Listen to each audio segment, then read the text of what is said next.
Nice and hot.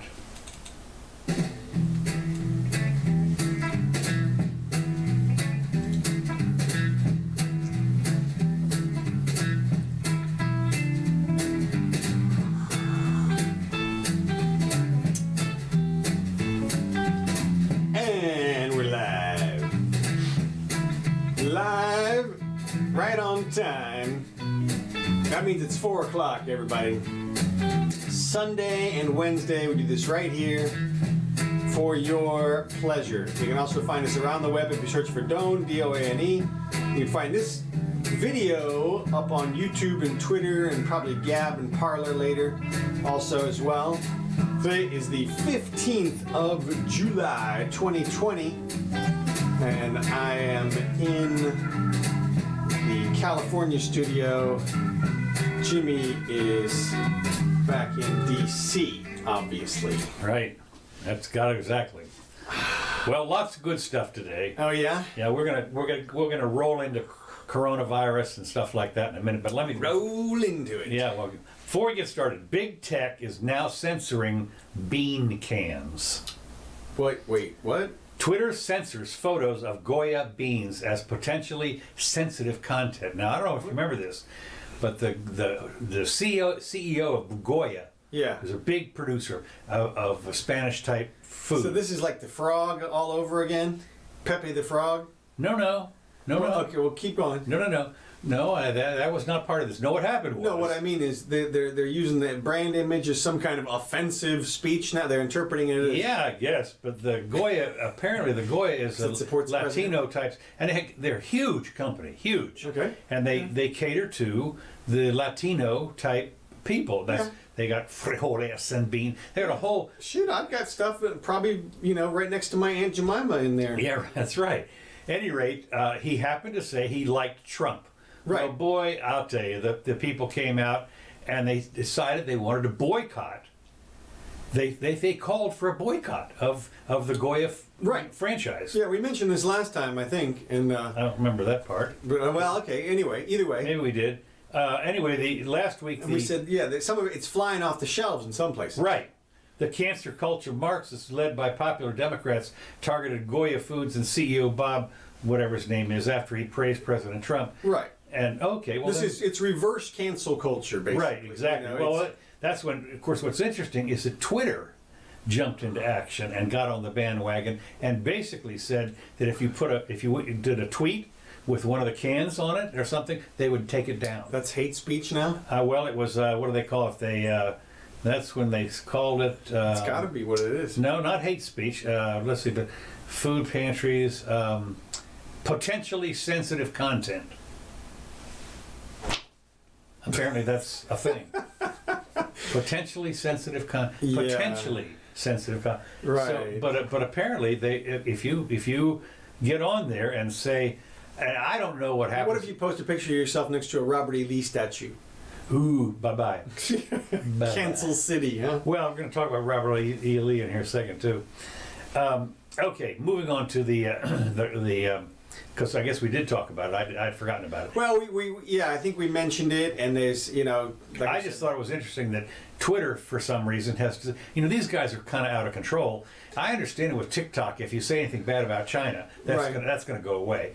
But basically, if you say anything bad about the United States or something, they're going to leave that up. Well, it's because they're applying the wrong standard of offensiveness. They're applying a subjective standard, which means if somebody says they're offended, then it's offensive. Well, and they're just putting weight behind. Well, you want to see Goya foods? Like I said, that's the Pepe the Frog, the frog thing. That frog, right? Yeah, I remember that was 2 years ago. Yeah, but still, it was some people started posting the frog who were on the right, on everything, and all of a sudden the frog itself became a hate image. Right. And, yes, that's right. And it's like they try to get everything banned that supports the other side as a hate image because they're offended. It's a tactic. I mean, it's just what that's. But good luck. I mean, it obviously didn't work with the Goya people. No, it sure did. Well, it was interesting to watch.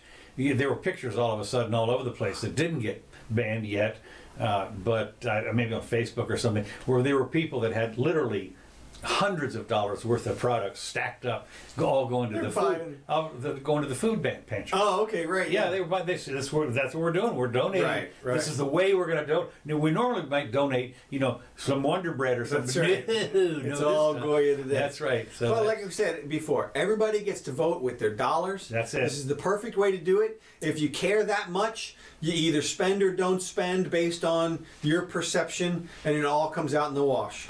The most democratic thing anybody can do is spending money. Your dollars are the best votes on this planet. I like it. I mean, totally. A Michigan man refused service for not wearing a mask. He stabs a customer and then he gets shot. Now, what I thought was interesting about this was a Michigan man, he refused service for not wearing a mask, and I forget exactly where it was, at a Quality Dairy, it's called, in Windsor Township. And apparently what happened was somebody complained because he wasn't wearing a mask, and the owner or the guy, the manager, whatever, came to ask him to leave. Well, he turned around, let's see, just outside of Lansing. The 77-year-old customer asked Ruiz to cover his face, and the store refused service before asking him to leave. Michigan State Police said in a statement, he stabbed that customer who asked him to put on a mask. Then he got out of the place, drove someplace or another. They got his tag number, his car description, everything like that. And they put an alert out on his car, and it had his license plate number. Authorities said a short time later, an Eaton County sheriff pulled him over in a residential street close by, leading to a brief encounter.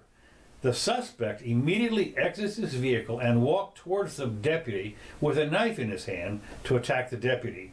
And the deputy attempted to increase the distance by backing up, good move, and subsequently shot and killed the guy. Well, this is one of those things we talked about before.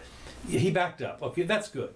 But he didn't back up far enough as far as I'm concerned. If a guy's coming at you with a knife, I don't know, shooting him seems a little strong. You think it's okay? What? Yeah, I feared for my life? Absolutely. Okay. I mean, the one thing they teach you in the gun defense is if that person gets within 10 yards of you, okay, that they've got the upper hand at that point. Oh, really? Yeah, it's know that. amazing how fast it switches. Yeah. Okay. And you see there's videos of all that stuff all the time, and now people are, because of course it's big in London now because they banned guns. All the gang members walk around with knives. Yeah. So everybody's learning how to knife fight, but that to me is a situation where the guy, that's what is supposed to happen. That's when you would use the cops. You would send the cop. This is when you would not send the technician, the traffic technician. Oh, right. You would the psychologist over there. That's right. Yeah. No. This is a guy who pulled a knife on somebody. That's a rare. Stabbed him already. Yeah. Right. Exactly. It's a rare individual. It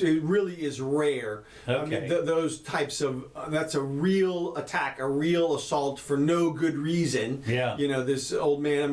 Being a jerk or whatever, rude, but you don't stab somebody. What I find interesting about this is that with all this mask business, I've been reading a lot about this recently about how many people are, and we're going to talk about this a little later on.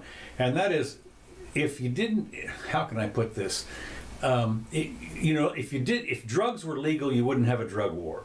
And if you just said, look, the coronavirus, you don't have to have a mask. You're not going to lock you down. We're just you're on your own. Yeah. If you think you've got a problem, and everything like that, stay home. You can do it. Well, see, that's what we've been talking about from the beginning. And what it comes down to is this: we're talking here ostensibly about adult Americans. Right. Now you can tell an adult American what you think your opinion is about it, and you can advise them about something, but you're not supposed to be able to force somebody to do something that they don't want to do.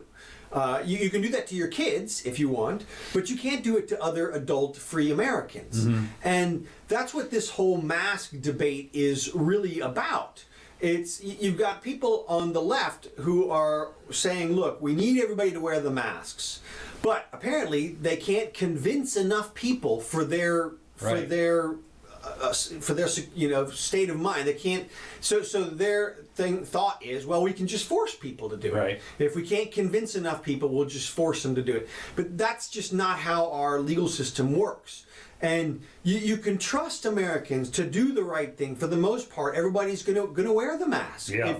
If you've got good evidence and there's science to back it up and that kind of stuff, you put it out there, people are gonna do that. But if they don't, that's life. I mean, that's just. Well, there's two things that are interesting. One of the little pieces of paper that I get every month is from Hillsdale College, and it's called Imprimis. Right. There's a little newsletter. Yeah, yeah. Well, there was one this month that the girl was very, very articulate, and she said, this business about the wearing mask is all just it's a horrible thing about control, and so she goes she goes through the whole thing. The commissars and she talks about it. What I'm probably going to do is to go ahead and read part of it on my own other website.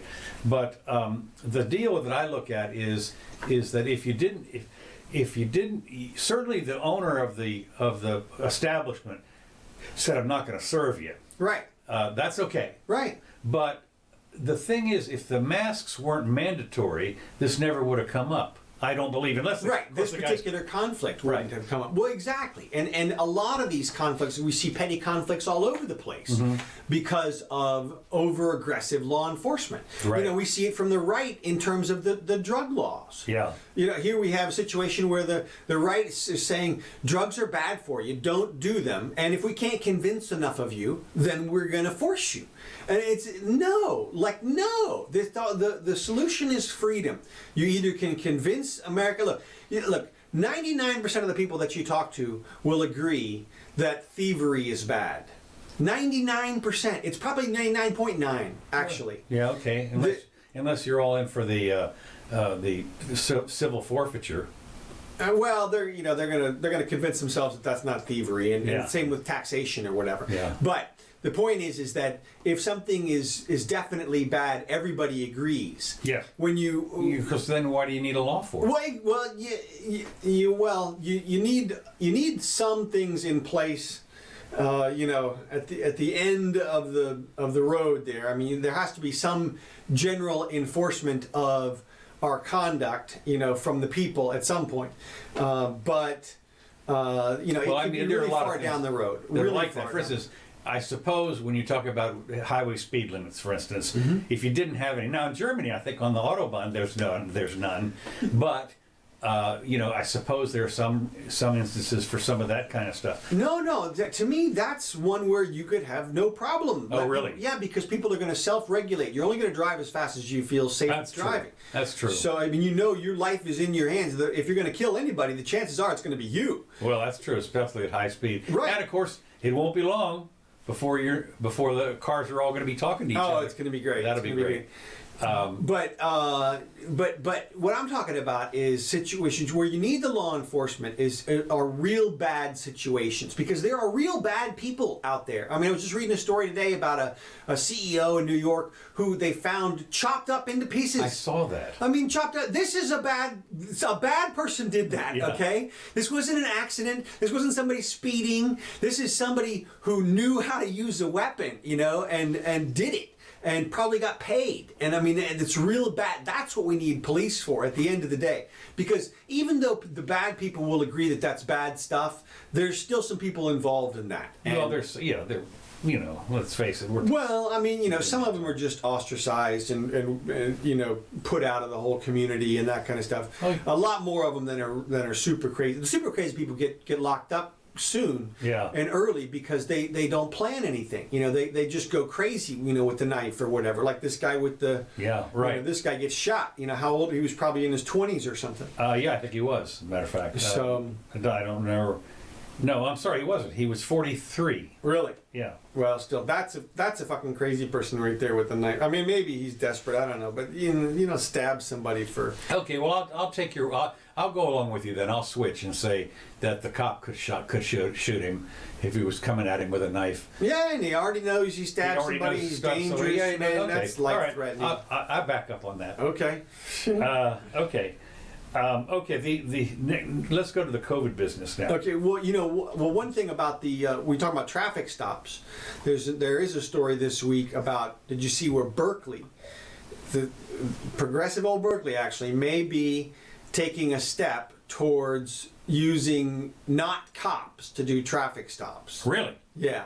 Okay. Well, now Berkeley is not like it's sort of like a city, right? Yeah, it's like a Okay. little municipality up there or something. And, Well, so okay, and so what's the deal? well, we'll see. I mean, I don't know if that's a large enough area to do a real test of the situation. My thought is that it'll work just fine. I mean, It could very well. Nobody's I mean, going if it's packed, if it's like dense. If you're stopping somebody like in Fargo, if you're stopping somebody out, then you got a problem.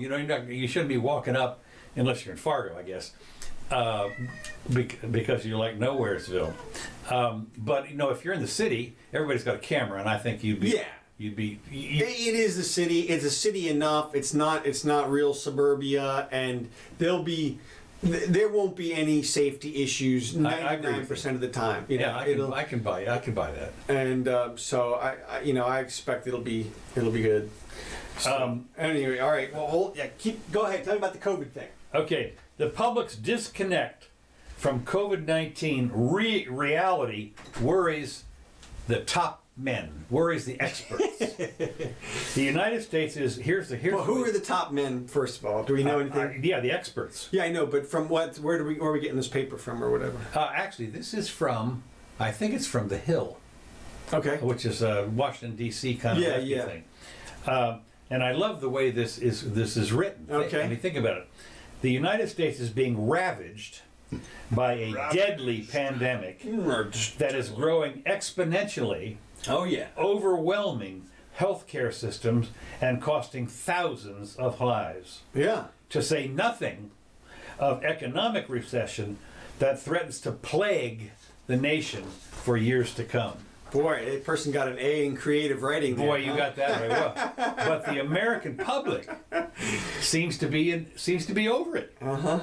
Eager to get the kids back at school, ready to hit the bar scene, and hungry for Major League Baseball to play an abbreviated season. The startling divergence. Yeah, that's what it is. They just want to get drunk. Keep going.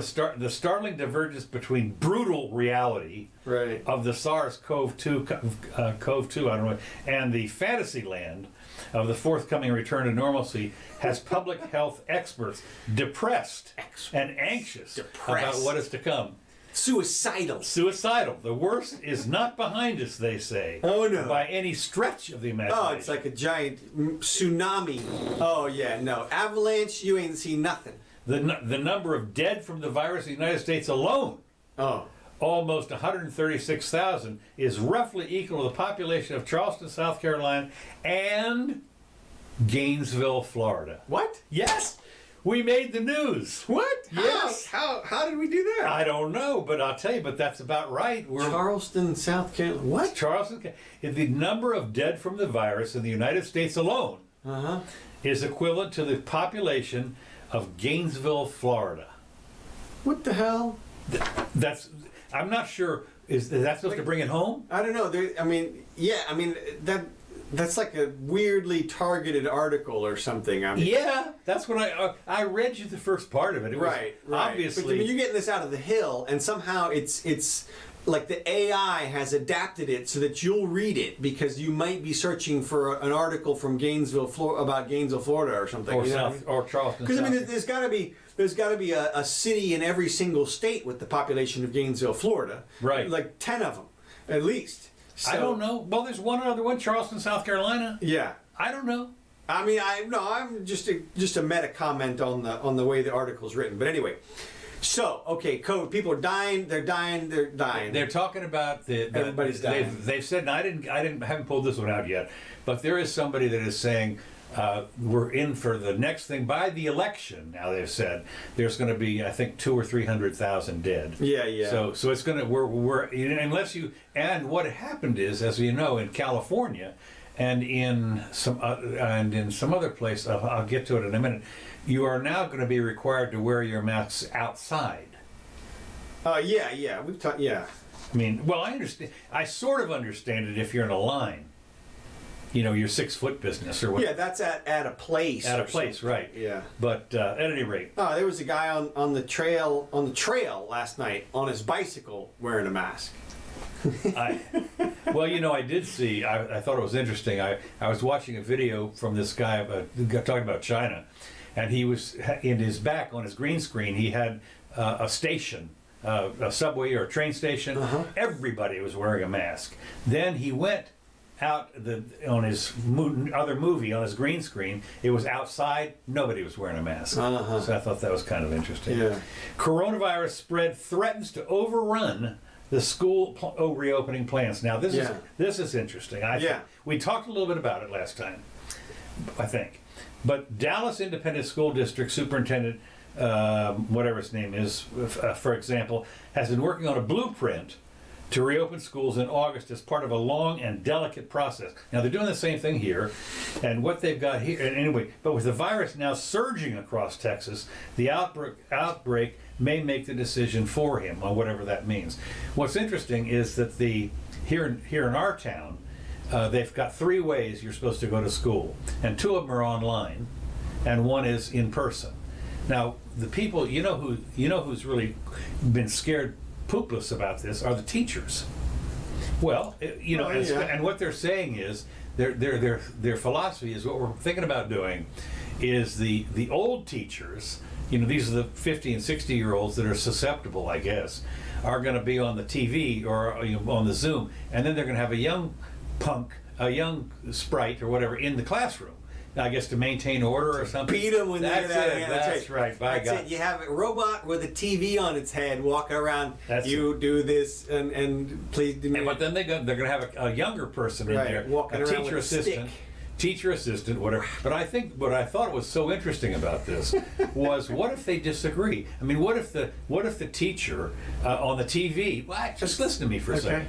What if the teacher on the TV did math the way we did it? Right. Long division, multiplication. You do this, you carry. Now I know you do multiplication a little differently on small numbers, right. Large numbers, whatever it is. There's all kinds of stuff like that, and yet what you do is just unplug that teacher there. Well, that's one thing you could do. Whoops, yeah, kicked him. Oh, you kicked it. I kicked the teacher. You kicked the teacher. No, I just kicked the plug out. That's close. That's a battery on the teacher. Yeah, she goes on battery. Right. But the thing I look at is what if there's if the TA or whatever it is in the room has a different method for teaching, has learned a different method. They do this. Yeah, well then the old math, the new math, the old English, the new English, whatever it is. The teacher says pick up the cord, strip a piece of the cable, and bite it, because you're gonna. There's you don't get to overrule the teacher. Look, teachers have had TAs forever. And I know. And they just overrule them. The TAs don't say anything. But there's no innovation. What innovation? What are you talking about? In school? You're talking about learning a new way to do something? Come on, man.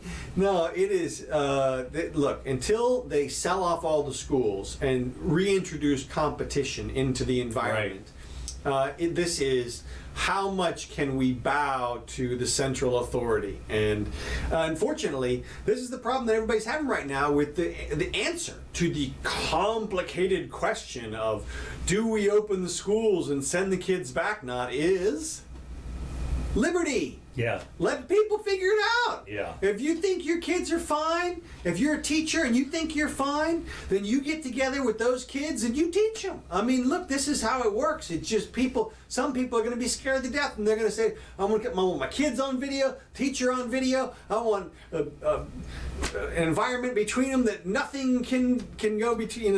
Well, unfortunately, there's a couple of laws in place that are going to prevent some of this. There's a whole bunch of laws. Well, one of this, they're trying to figure out how do they, a lot of them federal money, which is not, the federal money here locally is only about, I think it's about 20% of the budget. It's not. It's not. A third of the money is state money, and believe it or not, a third of the money is local. Property taxes, local, and then the rest of it is. We have a pretty good chunk that is federal money, but the federal money, and I don't know to what extent the state money, depends on the people that are in school. And what they do is they have 1 or 2 days a year where they count the students. Don't you worry, they'll be counting all the ones. That's what I'm saying. No, yeah, Johnny, she checked in, no problem. She checked in, that's right. I mean, that you can bet on that. The fact is that what they do is they send a note, I understand around here, they send a note with the kid like the day before or the 2 days before, and they say, make sure you send your kid on Thursday. Right, yeah. Whatever you do, For the love of God. For the love of money. Right. That's right. Yeah. And so that is going to be kind of an interesting thing. And of course, what's happened, as you know, is that there are people that are saying, I'm not going to get the same quality of education. So in a private, not in a private, but in the university system, why should I pay for it? Right. That kind of stuff. So. Well, right. Well, this is a look. I am hoping that this entire COVID thing, if it does one thing, that it sends a wave of disruption through the educational community. I agree. This might be the only way. It could be, because look, what this does is it forces people to compare their online education with their other online education.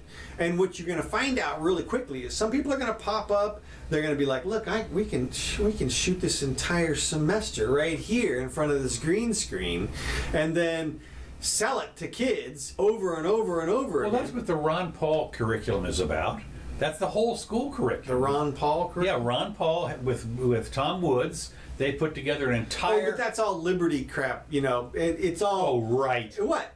It's not math, is it? Oh, yeah. It's everything. Oh, okay. Yeah, it's everything. Literally. There's a couple of hundred lessons in there to cover everything. All right. Well, what I'm getting... Once they start being able to teach engineering online... Well, of course, you can do that with Curiosity Stream, and you can do it with Khan Academy. Yeah, but they only teach you like up to calculus, up to pre-calculus. No, it's everything. No.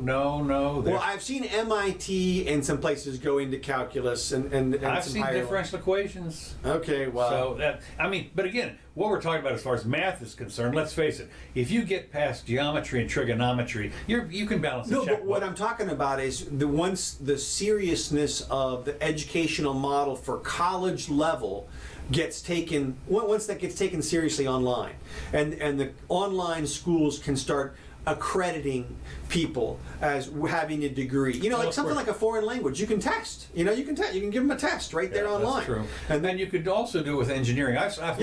I've watched some engineering things in there, and it's kind of interesting because there was this very basic engineering, and they were talking about figuring out the resistances and capacitances and so forth on different. And in one place they have one kind of an array, another one they have an entirely different way of how you do it. But basically the way you end up doing it is all the same, and the number is the same. Right.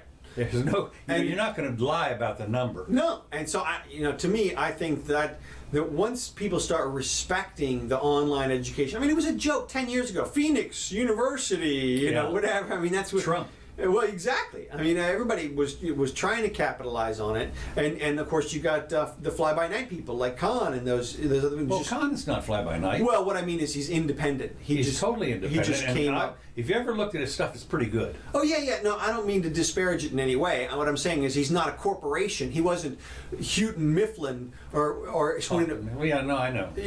Whatever they're, some big math publisher or anything. He was just some guy writing to his nieces or something. And it was a little bit more than that, but okay. Well, that's how he started. Yeah. So anyway. Well, this is one of the things we were just talking about a minute ago, and that is about laws and so forth. Right. And education is one of those things that if you need a law, I mean, the way I look at it, that's something you don't need a law for. Right. If you're going to shackle the parents and take them to prison or to jail because they didn't send their kids, when the truant officer and a sheriff show up and to haul you off, there's something wrong with this picture. Listen, if it's valuable, you want to talk about the nun whippers coming out? Yeah. You wait and see as education shifts online, the battle that will ensue between the administrators. Well, you know who's going to be fighting it tooth and nail? Who? The unions. Right. The teachers. Yeah. They're the only ones. They're the ones who really don't care about the kids. The teachers, a lot of the teachers really care. They're in the front line. Of course they care. Right. And they have a relationship and so forth. Right. But the unions. Right. Well, they're just there to ensure the money flows. That's it. And so when the money stops flowing, they'll be fighting they'll be fighting hard. They will. So and I think what they'll be fighting is the accreditation, you know, accreditation. Accreditation, yeah, and that's right, and that's one of the other things I saw. Some of the people that are around here when they talk about the school board, a lot of them are talking about. They want to make sure that there's a variety of courses and so forth. One of the things that I think that yes. Well, see, this is the neat thing about online. Well, keep going. Okay, what I was going to say is this. I think Rush Limbaugh or somebody has come up with a basic statistic, and that is, if you're in high school, or you can be 10th or 11th grade, and you went to welding school, for instance, or plumbing, if you apprenticed as a plumber, or just about anything, you can make a fortune. You know, by the time you could earn $150,000, $200,000 by the time you're before your college, without going to college, and you've got a viable, long-term. Well, yeah. Look, the work environment is constantly shifting and changing. Right. And obviously, what happened was there was this giant push to draw kids into education with this cheap money, guaranteed loans, and it pulled a lot of people who would have gone into welding and things like trades. And fulfilled the workers who they would have been replacing, and yet you know, obviously they instead went to college, and so I'm thinking there was a dearth in those things for a little while. Yeah. But you know, there's all kinds of neat trades, you would think, because all kinds of neat technology tools that have come about in the last couple of decades that you have to know how to use properly. And so, I mean, there's just tons and tons of jobs. And I mean, people, there should be anyway, there should be with the technology. Well, one of the things that happened years ago, and they call this had to do with the Luddites. And one of the things that happened years ago was the weavers in England destroyed looms that came along, and I forget it, but it was far less than a generation. There were more people involved in the fabric industry than previously. Well, and that's why I think that the UBI people, the people who are worried about AI taking over, are misguided. Yeah, because I agree. There's going to be more. What's going to happen is people are just going to expand their capacity to do work. But that's what the capitalist system does. Right. When you talk about a productivity increase, it doesn't mean you got bigger muscles. It means you figured out how to do something better. With a machine. Or with a machine, right? I mean, you think about it. When you look, has muscles. That's right. Well, when you look at some of the machines, YouTube these days is so much fun, because I look at when they're moving some stuff around, and you're thinking, who invented that thing? I mean, here's a huge machine that somebody put together, and they're charging $1 million or $2 million for it, or whatever. You know, like there's a machine now, for instance, that goes into the forest and it cuts the tree down and strips the branches off and stacks. What are you talking? Who came up with that? Awesome, I mean, it does, and it's all. I mean, somebody sat, a couple of engineers sat down and said, "Okay, hydraulic this." That's right. That's it. Pull it through this way and cut it in half, and then it strips it. And they sell 1,000 or 2,000 or 3,000 of them, and they make money. I mean, nobody's going to put that together without the possibility of then you have an investment, because you think about it, while you're designing this thing and while you're putting together the factory and ordering the parts, you're not making any money. Right. Zero. That's what they call an investment. That's a real investment on a future income. But when you see those machines that do that stuff, I mean, there are now, you know, for instance, in the agriculture, you know, the machines that go down and bale the hay and everything like that. I mean, they do like 10 jobs. And, I mean, like that one I'm sure you've seen the video, the famous video online of where the farmer is driving his tractor, and the tractor is pulling up wheat and making it into the hay bales. And then he gets out of the driver's seat, runs around and jumps into the hay bale maker. And then he gets processed out as a cube. And then he gets himself out of the thing. Well, at any rate, that seems a little dangerous, but I'm just stunned when I go through. I should pull up a couple of them, but there's more than one machine. Well, for instance, I saw one now that lays railroad track. I mean, how about the bridge building? The bridge building, right? I mean, all by itself. lays out a giant thing of bread. Yeah, it's amazing It's stuff. just stunning. I mean, Cool. who thought about this? Well, somebody who did like a lot of mushrooms while they were sitting there, That's it. you know, and but the neat thing is you're right. I mean, there could be jobs everywhere. People, you know, education online. There could be a revolution if there was just not such a big clamp on things like patents and copyrights and Yeah, licenses that's right. and Yeah, I was going to say something. barriers to entry. Did you saw talking about copyrights? You saw with the heirs of Aunt Jemima are suing. Yeah, they want some. They want $1 reparations. billion. Yeah, well, I mean, you know, and of course the Kellogg's or whoever who owns Aunt Jemima. It's a big company. yeah, it's like General Mills. It might be General Yeah, Mills, or and they're Quaker. saying no merit. So anyway, that's Yeah, well, there isn't. I mean, you earned the money up to that point. They're not going to get any revenue from the name going forward, so why should you get money going forward? don't know. So it's 'cause- too bad. It's too bad. I used to buy that. I used to like that syrup. Well, it's interesting because I'm going to talk about that and another thing here about copyrights that you'll love. Okay. Okay, California and Oregon roll back reopenings amid a surge. Yeah. Okay, but I underlined a few key phrases here. Okay. Although testing has remained flat, 6 states and Puerto Rico have set new records for the average number of new infections. Right. Well, that ain't new deaths Or hospitalization. or hospitalizations. Yeah. But they're just counting the infections. So Right. this is now the head people, top men are saying, okay, now we're going to roll back. No bars, no nothing, no gathering of people. In fact, you can't have more than 10 people in your own home. Yeah. Or else we're going to come and get you. Yeah. I don't even think you're allowed to associate with people who don't live in your home in California at this That point. may be. What I like is about this. There was a note on this. This was a Washington Post article, in italics and a subset parenthesis. Please note, the Washington Post is providing this important information about the coronavirus for free.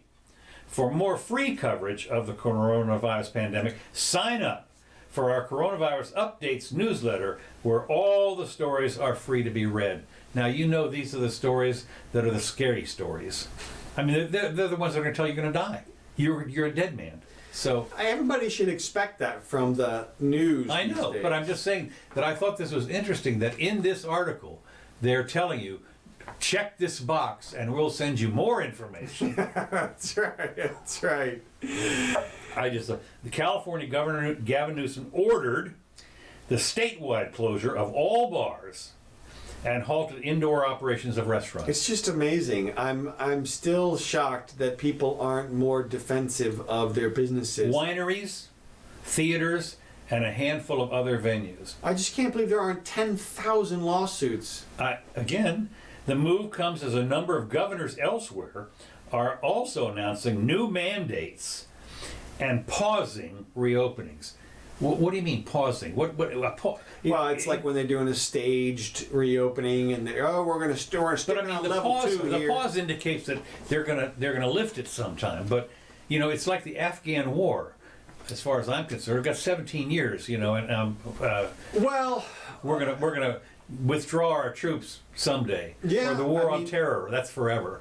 you're partially right. I mean, look, obviously what they're worried about is that this new wave of infections is going to lead directly to a new wave of hospitalizations and deaths that's comparable with the infections. And if that's the case, then it could be a big wave, and it could be theoretically bigger than the first wave. But we handled the first wave fine. That is to say, the hospitals were not overloaded Not or at anything all. like that. So all they're trying to do is make sure that that doesn't happen in this second thing. Well, what's bad about that is if the hospital right now, the hospitals are finally taking in elective surgeries and so forth. Well, you know, the death toll, I don't know what it is, but I bet you there's a couple people dying because they couldn't get in for the elective surgery.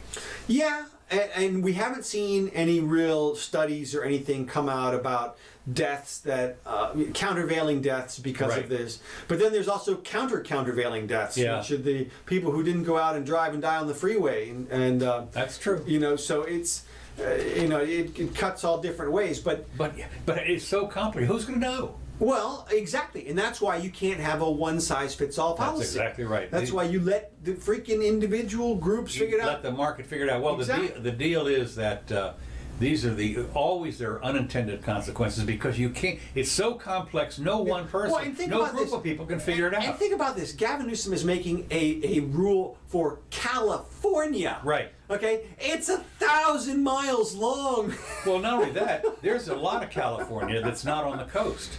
Well, yeah, what I mean There's a lot of California There's that's mountain deserted. California and desert California and beach California and I got a rule for everybody. Yep. No going out. And Well, that's what all bars. I mean, can you imagine? You're in a little town where there's one bar seriously. closed. Exactly. That's what I'm getting at. Is I mean, how many? There are 10,000 towns in California, towns that don't need to be subject to rules like. Now, maybe they're not enforcing it because how are you going to freaking enforce it? You know, I mean, state police. You know, he's going to send the California. The chips are going to ride into.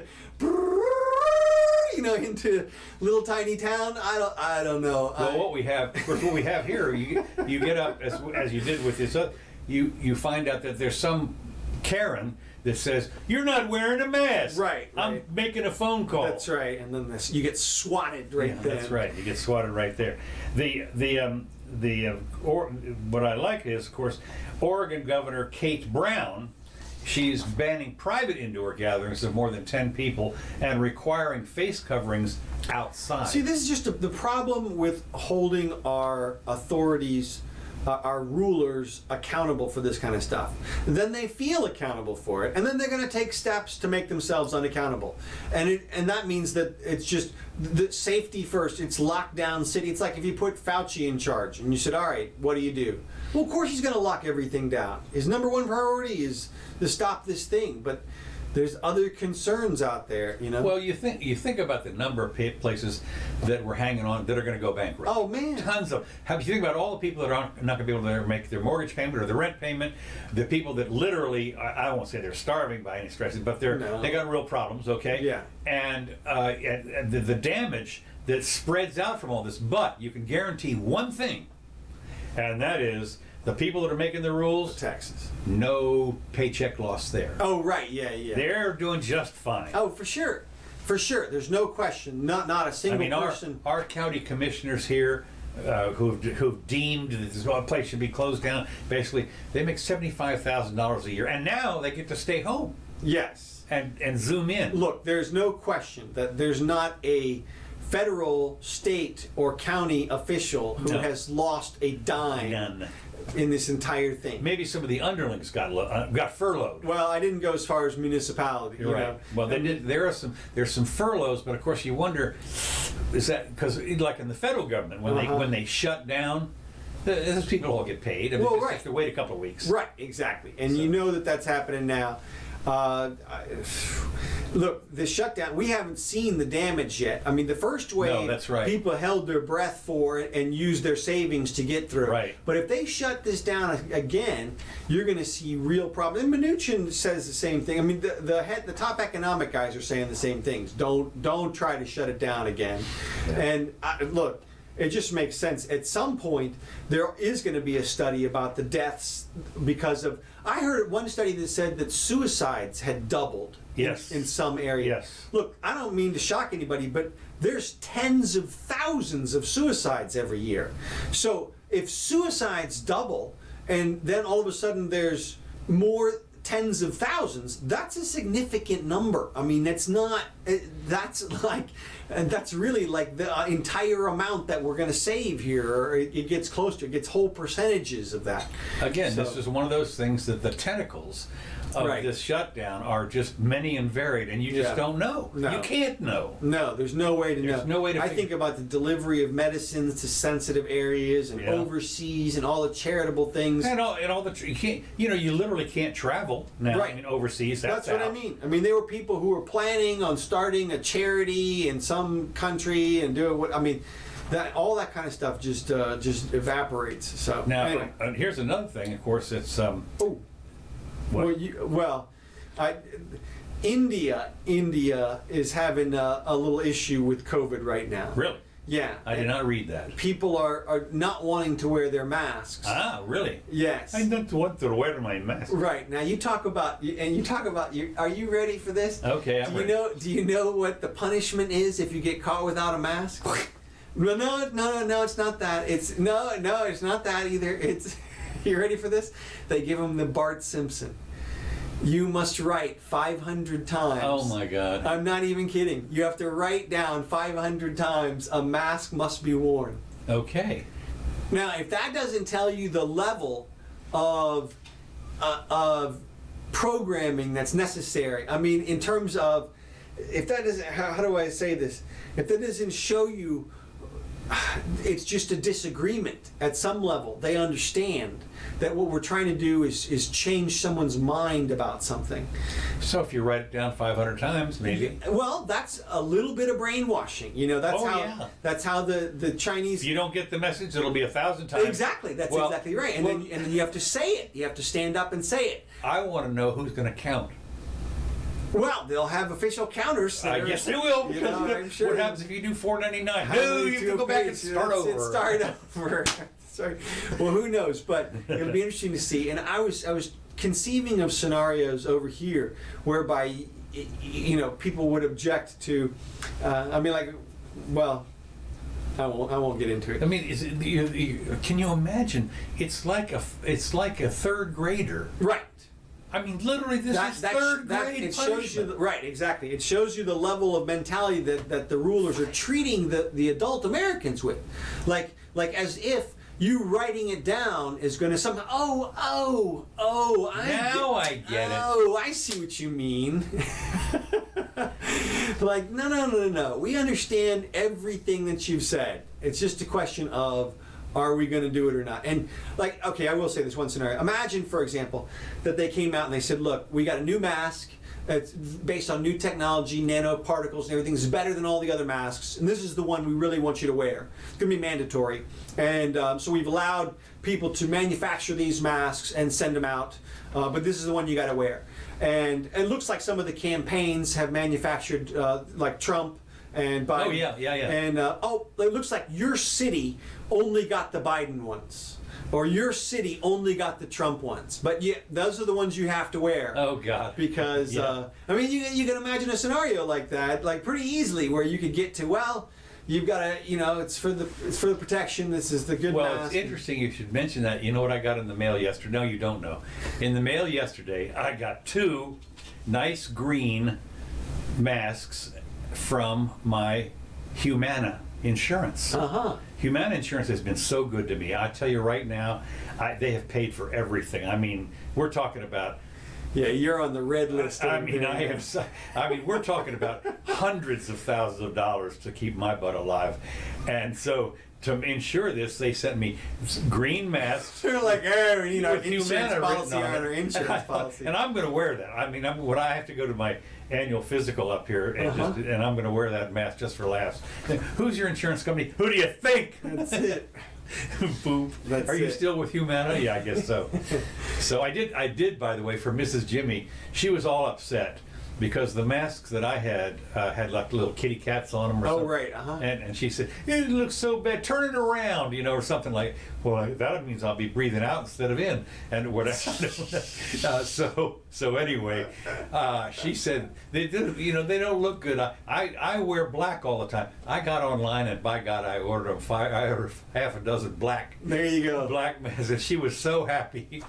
There you go. So funny because she, she's a fashion person. So they'll have one with the presidential seal on it, and then it'll be. Oh no, I saw one the other day. The ones you're seeing now, of course, which was with the pre-enterprise system does. I don't know how long it's going to last, but they're the ones with teeth on them. Yeah. Batman. I mean, the whole deal. It's great. I love it. And the prices are literally for some of those anywhere from $4 to $12. Yeah. Each mask. Yeah. So, well, I mean, when we first started looking into this whole thing, when the whole thing came down, we realized we could get the masks for about $1.50 a piece. Yeah, but in order to make money, you had to sell them for at least $5. Yeah, right. It's a triple or quadruple. The thing about it is, it was interesting because when I had my lung transplant, at that time, this was 7 years ago, I went out and bought a couple of boxes of masks, you know, whatever it was. Then it was nothing. Right. You know, a box was $1 maybe for 50 of them or something. So I'm still running through those. There you go. Yeah, great. Okay, moving along. So here, speaking of which, a teenager didn't do her online homework, so the judge sent her to juvenile detention. What? Yes. A 15-year-old Michigan girl was incarcerated during the coronavirus It was pandemic. part of her probation. Yes, it was. Okay. Exactly. That's exactly. But still, after a judge ruled that not completing her schoolwork violated her probation. Well, let me tell you why this is okay. Okay. Because what happens in these situations, every once in a while you'll come upon a story where the judge has ordered somebody to do 20 jumping jacks or pick up trash or something weird, paint a mural or something. I got a judge to send somebody to that one time. And the reason being is because it's a way that they can provide something for the person to do that gives them some additional benefit.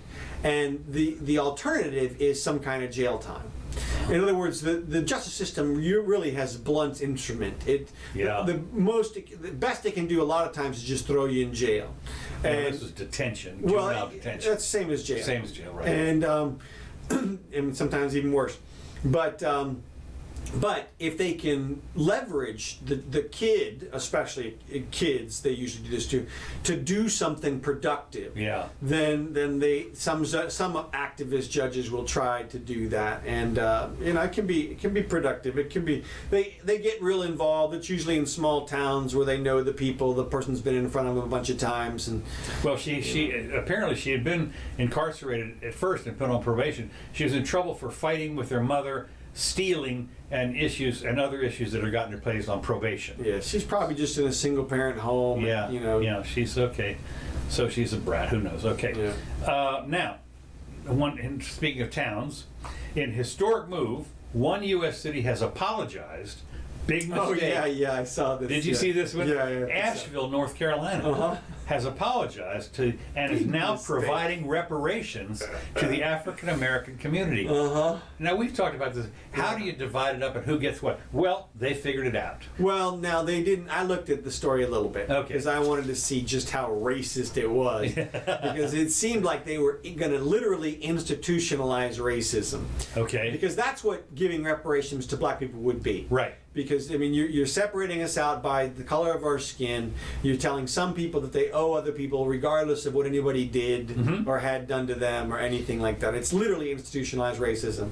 But what they're talking about in this situation is they were talking about they're going to put some investments in the... Investments. In the bad, yeah. Well, it's in the bad side of town. We're right. going to, That's make right. a park. They should have been doing it all the time. Like same thing here. Well, I mean, it's one thing to make a park. Like, that's perfectly okay. Like, we're going to set this land aside and put a fence up and, put a tire in there or something. But, like, it's another thing to do like what we did, which is we built a damn museum that is obviously so unattractive that it can't draw enough people into it to charge an entrance fee to make a profit. Yeah. So it's like just an homage to shit that we did. It's like just look at our museum that we pay for people to come look at because it's not that interesting. Yeah. And I'm sure it's millions of dollars. Yeah. The upkeep on that thing. And so there's some things that are just boondoggles, and that's the investment. Well, the investment, I guess what they're going to try and do, and of course they tried to do it here, and they failed miserably, and that is they're going to say, well, we're going to make some public housing, affordable housing. Right. They're going to put up a project. Well, that's why I say it is totally not an investment if you're not going to make any money off of it. Well, not only that, yeah, not only you're not going to make any money off it, but the thing about it, it's going to be a continual drain because you have maintenance costs. Right, that's what I'm saying. Yeah. And like now, I'm not saying that they shouldn't, a community shouldn't have a park here or there or whatever. So, but you certainly don't want it to be just a continual drain. If the park is not good enough to attract people, even this, we have like Devil's Millhopper here, and it's got a self-pay thing. You drive, there's a box there. You take an envelope, you put your $2 in, you drop it in the box. It pays for itself. Yeah. And all it is a boardwalk. I mean, that's it. So yeah, there's maintenance, but the $2 pays for it. You know, it's not like they have a freaking. Well, in fact, there is a little hut type of museum up there, but it's nothing like the Cade Museum, which I haven't been inside yet, but my guess is it's spectacular. Spared no expense. Spared no expense. Kind of a thing. So, well, we'll see how far they take the reparations thing. Yeah, here. they said it's not going to come. It's absolutely not going to come as direct payments. Right. But it will invest in areas where the community often deals with disparities. So let's see, a couple from Dave, black council member said it's not enough. By the way, one black councilor said this. Well, once you've apologized, then you're in for a pound. Right, and he says now you got to make it not right. enough. Number one, and it's not enough to remove statues. Black people in this country are dealing with issues that are systemic in nature. And this is another thing. You can wonder what the hell you're talking about.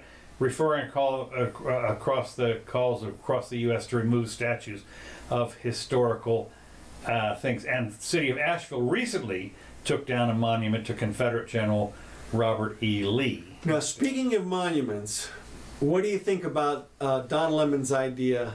And I actually had this idea right at the same time, but the way we fix Mount Rushmore is we put Obama on Mount Rushmore. Great. The little minor problem you've got is you have to be very careful, and I'll tell you why. I believe that Mount Rushmore was designed that they knew it was going to age. Yeah. And I think that it gets better with age as it gets sandblasted or whatever it gets. So you'd have to, if you put up a bright, shiny, new picture of Obama, I mean, He'd look better than the other guy. right, Or worse. which is probably good. Yeah. That's good. Yeah, I mean, I say go for it. I think it's a perfect idea. Yeah. Okay. Well, that's okay. I'm going to move along here. Okay, go ahead. Because we're at the end. Washington's NFL teams want to rebrand. Now this is the Washington Redskins. Yeah, well, we talked about this one. Okay. Remember we called them the losers last time. That's right. Well, interestingly enough, we're talking about copyrights and everything. Yeah. You did see where Martin McCauley, a 61-year-old actuary who lives in Alexandria, Virginia, has filed 44 trademark claims to potential nicknames. He's thought of 44 potential nicknames that are going to come. He did this 10 years He trademarked 44 different names. Mm-hmm. So now if they pick any one of those, they got to pay him. Yep. That's What pretty clever. I know. Well, he did this. He did this. He says, I did this. He did it in 2015. He started it when they started talking about. He said, I'm figuring 10 years. Yeah, exactly. So what he's done is he researched the law, and of course they say if you don't use the name, so he's gone out and he's actually made money off these. He has websites where you can buy merch. Right. In other words, they're actually being used. Right. Yeah. And so See, you know what? This is bullshit. This just underlies why crap like this is that you can do it. Huh? Is available to you. You mean? Well, yeah, but he better have to prove some substantial revenue, and I mean, look, what he's going to have to say is that they are taking over on a market that he created, that they're going to benefit from a market that he created. So he better have a hell of a market if he's going to claim infringement on his market by the Redskins. I don't think he's going to win on this. You one. don't. No, I mean, he may get some nominal damages. It says he spent thousands of dollars creating a team merchandise. Okay, so he may get thousands back, is what I'm saying. But they ain't going to have to pay him millions of dollars or anything, because that's how much they're going to make once they do the merchandising on the thing. Okay. Unless he talks them into it, unless he bluffs them into it. They could sign a contract with him, Yeah. He could just be like, I'll give it to you. And if their lawyers suck, they could be like, okay, Well, just pay him. All right, well, I'm just about... we're just about out of time here, so let me skip around. Kanye's out. Oh, he is? Yes. Kanye Well, has said, and quick. this was, you didn't listen to Scott Adams this morning? No. Oh, Scott Adams said this is the most brilliant move on the planet by Kanye West. Okay. He said what happens is he is now set up for a 2024 run for the presidency. Sure. Okay, well, wait a minute. He thought it was A-okay.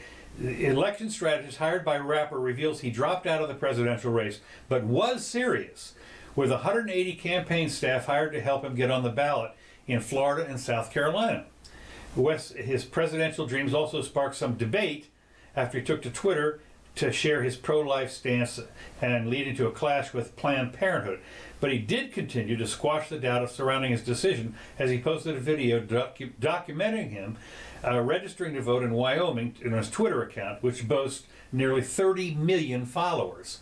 So he's going to claim, and I think that he moved in figuring he was going to be able to do it, and then for whatever he's going to have a logical reason why he couldn't do it, couldn't get enough ballots or something like that. But as Scott Adams says, this is a genius move. He's going to run in 24. Look, anytime you want to run, it's a good idea to announce you're going to run the year before, because that's what you do. You lay a little. Well, I mean the election before, the cycle before, because then it does give you the people say, oh, well, he ran last time. It's just an extra anchor. The Trumpster didn't do that. He just came. Yeah, he did. Not the year before. No. But previously, he's thrown his hat in the ring, or gotten really close to it. Yeah. A couple of times. Right. And they asked him. Yeah. So. Okay. One of my last things here. Let me just make sure. Coppin. Okay. Amos. Joy. Okay. Some of the stuff we'll say. Ruth Gator Binsberg is back in the hospital. Yeah. 83 years old, and you can imagine there's a lot of people that are desperately hoping that she's just fine, and a lot of people on the other side, you wonder, what's going on. This is like the fourth time fairly recently, and this one, when they described her symptoms, kind of looked like the coronavirus. Right. Fever and sniffle. Well, she's taken ill several different times in the last couple of years, 87-year-old. Yeah, that's old. Yeah. She underwent an endoscopic procedure. What is that? To clean out a bile duct stent that was placed last August. Some kind of and I don't know. Yeah. One of the last things I've got here, real quick, is we have a comet. It's called the Neowise Comet. Yeah, and you can watch it. It's Is it over in England or something? No. You can watch it wherever you are. It's comet. It's retreating. Yeah, but it's retreating from the sun. Okay. So whenever during either sunrise or sunset, you can see it. Well, I mean, as long as it's not in the direction of the sun, if you're on the no, side it's running of the away planet, from the sun. I know, but as the planet rotates around, So that's when you get to see it at right before the sun rises or just after it sets. Okay. So you can see it. Okay. But what I thought was interesting about this, before it disappears for 6,800 years. Whoops. I was thinking, wait a minute. How did they figure out that this thing? Can you imagine? Halley's Comet, 79 years or whatever it is. I mean, I guess it happened. But I mean, who the hell? How did they figure out 6,800 years? This thing. I mean, this thing must really be going out there and still affected by our sun. Can you imagine? I mean, it's got to go out into the, the neutral zone or something like that and come back. I don't mean to say far, but the neutral zone. I'm telling you. Yeah, well, you're absolutely right. I mean, 6,800 years. I mean, my first thought is that seems to be long enough to interact with another gravitational body that we haven't even detected yet. I mean, if it's traveling at 10,000 miles an hour, 6,800 years, I mean, like you said, it's probably a lot more than 10,000. But I don't somewhere know. between 10 and 50. Well, the thing about it is, as you well know, with an elliptical orbit, the speed changes. I mean, it really rockets around the sun and then it comes down again. Well, so maybe 10,000, and but well, still, I mean, somewhere between. I mean, 6,800 years. How could they figure this out? I'm sorry, I'm calling bullshit. Because, well, because look, there are a bunch of bodies out there. It wouldn't need to pass by something very big to change its trajectory. So, are you telling me that they have calculated the trajectory of every other influential object that might cross its path in the next 1,600 years? No. I mean, well, let's wait and see. Yeah. I'll put $10 on it. I'll put $10. I'll give you 50 to 1 odds. Okay. That's it. All right. Anyway, that's what I've got. I'm running out of time here. All right. Well, yeah. Well, actually, we covered all of my stuff too. Good. As it Good. turns out. So we are done. We say thank you to Kevin MacLeod for this track and the other one we started with. We really appreciate it. Had no visitors today, but maybe next time. So come around and we'll see ya.